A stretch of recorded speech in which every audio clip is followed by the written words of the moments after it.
Hello friends, this is Sumitra and welcome to TET Manthan. तो अभी हमने पेपर 1 काफ़ी सारे डिस्कस कर लिए हैं। तो इस वीडियो में हम लोग डिस्कस करने वाले हैं एक पेपर 4 जनवरी का, जो कि आपका क्या रहने वाला है, पेपर 2 रहने वाला है। ठीक है, 4 जनवरी का हम लोग पेपर 2 अभी डिस्कस कर रहे हैं। हम CDP डिस्कस करेंगे 30 मार्क्स का आपका। ठीक है, तो आप अपने उन सभी फ्रेंड्स के साथ में इसको ज़रूर शेयर कर दें जिन्होंने पेपर 2 दिया है।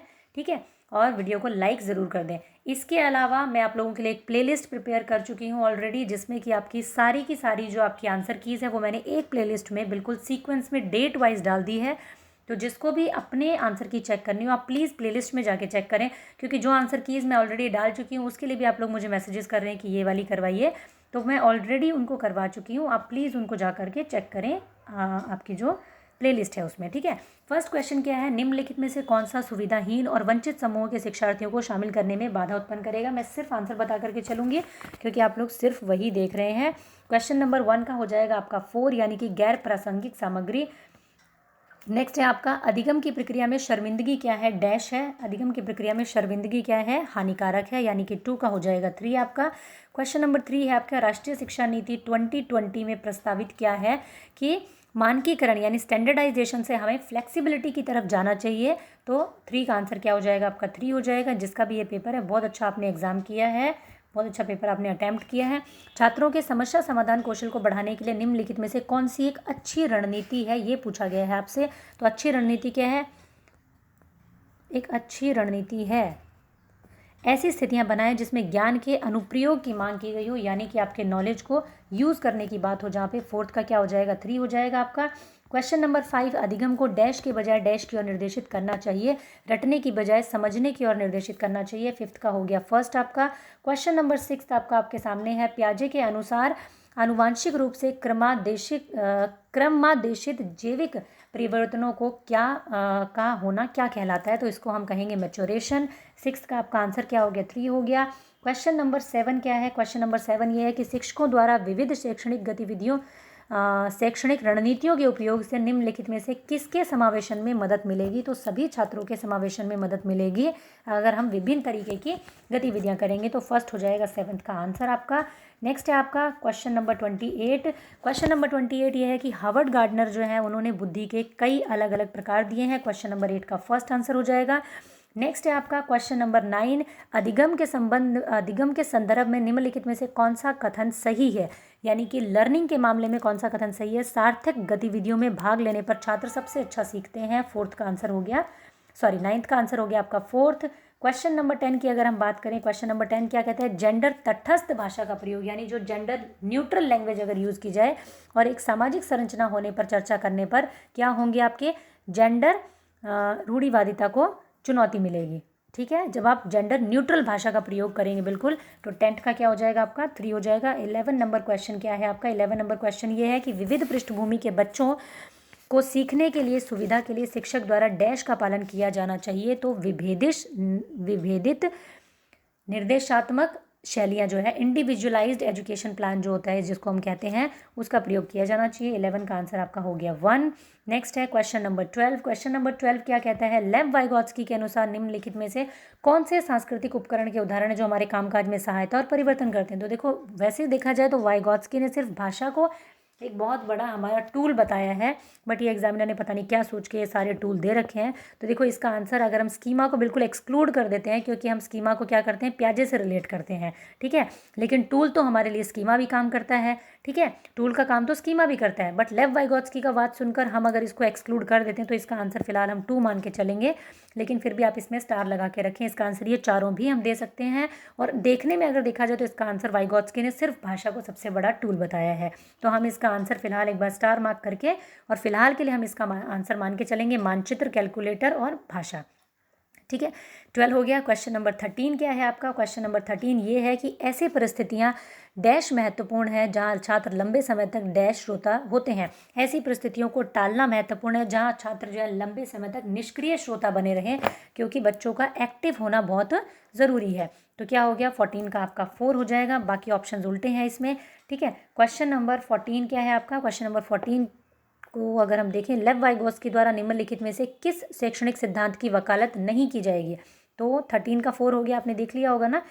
लेव वाइगोत्स्की के द्वारा किस सिद्धांत की आपकी क्या नहीं की जाएगी, वकालत नहीं की जाएगी, ये पूछा गया है। तो क्या है, इनाम और दंड का प्रयोग जो है वाइगोत्स्की बिल्कुल भी कभी नहीं बोलते हैं करने के लिए। तो थर्ड हो गया आपका आंसर 14 का। क्वेश्चन नंबर 15 क्या है, आर्थिक रूप से कमजोर आय वाले परिवारों के बच्चों का बचपन उच्च आय वाले परिवारों के बच्चों की तुलना में अलग होता है। ठीक बात है, अलग अलग संस्कृतियों में बच्चों का बचपन का काल अलग अलग अनुभव किया जाता है, बिल्कुल ठीक बात है। तो 3 इसका आंसर हो गया कि दोनों सही है, और नीचे वाला जो आर है वो इसकी सही व्याख्या भी कर रहा है। 15 का आंसर क्या हो गया आपका, 3 हो गया। 16 नंबर अगर क्वेश्चन हम देखते हैं, 16 नंबर क्वेश्चन क्या कहता है। 16 नंबर क्वेश्चन, एक शिक्षक को बच्चों के बीच भ्रांतियों से किस तरीके से निपटना चाहिए, ये पूछा गया है। तो उन भ्रांतियों के प्रत्युत्तर हेतु अवसर प्रदान करने चाहिए बच्चों के। क्वेश्चन नंबर 16 का हो गया आपका 2। क्वेश्चन नंबर 17 पे बढ़ जाते हैं। बच्चे को अपने आप से बात करना क्या कहलाता है। ठीक है, बच्चे को अपने आप से बात करना क्या होता है, उनकी सोच को विनियमित करने में उनकी मदद करता है। ये कौन कहते हैं, वाइगोत्स्की कहते हैं कि वो अपने आप से बात करके अपने थॉट्स को दिशा देते हैं। तो 17 का क्या हो गया, 4 हो गया आपका। ठीक है, 18 नंबर क्वेश्चन क्या कहता है कि 18 नंबर क्वेश्चन क्या कहता है कि निम्नलिखित में से कौन बाल केंद्रित कक्षा को नहीं दर्शाता है, ये पूछा गया है। तो शिक्षक पाठ्यपुस्तक पढ़ता रहे और छात्र नकल के लिए ब्लैक बोर्ड पर से उत्तर लिखता रहे, ये कभी भी बाल केंद्रित शिक्षा में नहीं हो सकता। 18 का 4 आंसर हो गया आपका। 19 की बात अगर हम करें तो क्या है, कौन सी विकलांगता लिखित सामग्री को पढ़ने और समझने में चुनौती देगी। तो पठन वैकल्य, यानी कि जिसको हम डिसलेक्सिया कहते हैं, जो पढ़ने में दिक्कत आती है बच्चों को। ठीक है, 19 का क्या हो गया आपका, 4 हो गया। 20 नंबर क्वेश्चन को अगर हम देखें तो क्या कहा गया है कि बेहतर एथलेटिक क्षमताएं यानी शारीरिक क्षमताएं, नियमों के साथ खेलों में भागीदारी, तार्किक विचार प्रक्रियाएं जो ठोस अनुभवों के आधार पर केंद्रित होती है, ये कहाँ पर होंगी आपकी, मिडिल चाइल्डहुड में होंगी। फर्स्ट नंबर आपका आंसर हो गया, 20 का फर्स्ट हो गया आपका। ठीक है, नेक्स्ट है आपका बच्चों के मूल्यांकन के बारे में निम्नलिखित में से कौन सा कथन सही नहीं है। बच्चों के मूल्यांकन के बारे में बोला गया कि कौन सा कथन सही नहीं है। देखो, इसमें मुझे अगर मैं बात करूँ तो इसमें थोड़ी सी लैंग्वेज जो हिंदी में है उसमें मुझे डाउट हो रहा है। बाकी मेरी तरफ से इसका आंसर जो है वो होना चाहिए 3 नंबर, मूल्यांकन हमेशा शिक्षण से अलग गतिविधि के रूप में किया जाना चाहिए। नहीं, ठीक है, इसमें डाउट नहीं है। मूल्यांकन हमेशा शिक्षण अधिगम से अलग गतिविधि के रूप में नहीं किया जाना चाहिए, बल्कि शिक्षण अधिगम की जो गतिविधि है, जो प्रक्रिया है, उसके साथ में मूल्यांकन को करना चाहिए, उसके दौरान मूल्यांकन को करना चाहिए, ना कि उससे बिल्कुल अलग करना चाहिए। ठीक है, तो ये थर्ड वाला आपका इसका आंसर हो जाएगा 21 का। ठीक है, नेक्स्ट है आपका 22 का। ये वाला क्वेश्चन नहीं था वो जिसमें कन्फ्यूजन था, ये बिल्कुल क्लियर है। निम्नलिखित में से समाजीकरण के द्वितीय कारक कौन से हैं। तो देखो, सिर्फ परिवार को टाल के बाकी सारे द्वितीयक है। तो देख लो, जिसमें 2 नंबर है वो हमारा हो नहीं सकता आंसर, ये नहीं हो सकता, ये नहीं हो सकता। फर्स्ट, थर्ड और फोर्थ, किताबें, मीडिया और स्कूल, फर्स्ट, थर्ड और फोर्थ, यानी कि ऑप्शन नंबर 2 आपका आंसर हो गया, क्योंकि परिवार को एक्सक्लूड कर दिया करो जब भी द्वितीयक कारक की बात आ जाए। तो 22 का हो गया आपका सेकेंड वाला। 23 की अगर हम बात करें तो क्या है, निम्नलिखित में से कौन सी विकल्प विद्यार्थियों की सोच को सुसाध्य करता है। कौन सा ऐसा विकल्प है जो विद्यार्थियों की सोच को सुसाध्य करता है। तो क्या होगा, साथियों के साथ में चर्चा करना, जब अपने पीयर ग्रुप में वो डिस्कशन करेंगे, वो सबसे बेस्ट तरीका है। 23 का क्या हो गया, फर्स्ट हो गया आपका। 24 की अगर हम बात करें, अधिगम के सामाजिक रचनात्मक दृष्टिकोण को समर्थन देने वाले शिक्षाविदों द्वारा निम्नलिखित में से किसे बढ़ावा नहीं दिया जाएगा, यानी कि सोशल कंस्ट्रक्टिविस्ट की बात की जा रही है। तो व्यवहार का अनुकूल बनाने पर कभी भी जोर नहीं दिया जाएगा, वो काम बिहेवियरिस्ट करते हैं, ना कि कंस्ट्रक्टिविस्ट। ठीक है, तो 24 का क्या हो गया आपका, 4 हो जाएगा। ठीक है, शिक्षा में समावेशन का तात्पर्य क्या है। शिक्षा में समावेशन का यानी इंक्लूजन का मतलब जो है वो क्या है, ये पूछा गया है आपसे। तो क्या हो जाएगा, व्यक्तिगत विभिन्नताओं के बावजूद सभी छात्र एक ही स्कूल में पढ़ें, यही आपके इंक्लूजन का असली मतलब है। ठीक है, चाहे कितनी व्यक्तिगत विभिन्नता हो, पर बच्चे एक ही स्कूल में एक ही क्लास में पढ़ेंगे। 25 का क्या हो गया, 3 हो गया। 26 की अगर हम बात करें तो क्या होगा, जीन पियाजे द्वारा प्रस्तावित एक आपको स्टेज दे रखी है और उसकी विशेषता दे रखी है, उसका आपको सही युग्म बताना है, यानी कि सही जोड़ा आपको बताना है। तो मूर्त संक्रियात्मक अवस्था में बच्चा संचालन क्रियाएं कर पाता है कॉन्क्रीट, लेकिन सिर्फ और सिर्फ क्या कर पाता है, कॉन्क्रीट वो कर पाता है, अमूर्त चीज़ों पर नहीं कर पाता है। तो ये आपका सही हो गया। 26 का क्या हो गया, फोर्थ वाला सही हो गया आपका। ठीक है, नेक्स्ट क्या है, निर्देश तैयार करते समय एक शिक्षक को ये सुनिश्चित करना चाहिए कि उसके निर्देश जो हैं वो छात्रों को भ्रमित और हतोत्साहित न करें। ठीक है, जब भी कोई इंस्ट्रक्शन टीचर देता है तो उसको ये ध्यान रखना चाहिए कि उसके जो निर्देश हैं वो बच्चों को भ्रमित ना करें और डीमोटिवेट ना करें। ठीक है, 27 का क्या हो गया, 2 हो गया। 28 नंबर क्वेश्चन क्या है आपका, निम्नलिखित में से कौन सा विकल्प दी गई दिव्यांगता और संबंधित छात्रों के समावेशन हेतु यथोचित संयोजन रणनीति का सही युग्म है। इस क्वेश्चन का मतलब ये है कि किसी बच्चे में जो दिव्यांगता है, ठीक है, उसको देखते हुए उस बच्चे के लिए अगर आपको उसको समावेशन करवाना है तो कौन सा संयोजन रणनीति यानी उसके अकोमोडेशन के लिए कौन सी रणनीति सही होगी, ये पूछा गया है आपसे।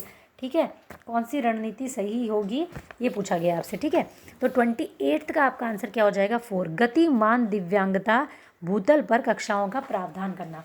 ठीक है, सही युग्म बताना है आपको, क्योंकि यही वाला इसमें बेस्ट लग रहा है। आप खुद देखिए, लेखन वैकल्य यानी कि जिसको डिस्ग्राफिया है उसको बिना रेखाओं वाली कार्य पुस्तक पर लिखने के लिए देना बिल्कुल वाहियात बात होगी।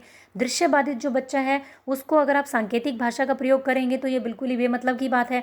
जिसको पठन वैकल्य है यानी डिसलेक्सिया, उसको बड़े और छोटे अक्षरों को मिला करके उसको पढ़ने के लिए दे दिया जाए तो ये भी क्या है, एक तरीके का टॉर्चर होगा उसके लिए। तो गतिमान दिव्यांगता भूतल पर कक्षाओं का प्रावधान करना चाहिए। तो क्या हो गया, 28 का आपका 4 हो जाना चाहिए। ठीक है, चलिए नेक्स्ट देखते हैं। लॉरेंस कॉलबर्ग के नैतिक विकास के सिद्धांत में सामाजिक व्यवस्था बनाए रखने के चरण में कानूनों को बनाए रखना समाज के प्रत्येक सदस्य का व्यक्तिगत कर्तव्य है। 29 का हो गया आपका आंसर नंबर 2। अधोगामी सिद्धांत को निम्नलिखित में से किस उदाहरण से दर्शाया जा सकता है, ये पूछा गया है आपसे। शिशु पहले अपने धड़ फिर अपने हाथ और पैर को हिलाना शुरू करता है। ठीक है, हिलाना सीखते हैं। तो 30th का आपका आंसर क्या हो गया, 3 हो गया। तो ये आपका पेपर 2 था जो हमने अभी डिस्कस किया है। ठीक है, आगे हम लोग और कीज़ को डिस्कस करते रहेंगे। ठीक है, तो आप वीडियो को लाइक ज़रूर करें और अपने सभी फ्रेंड्स के साथ में इसे शेयर करें। Thank you, keep learning, keep supporting and keep sharing.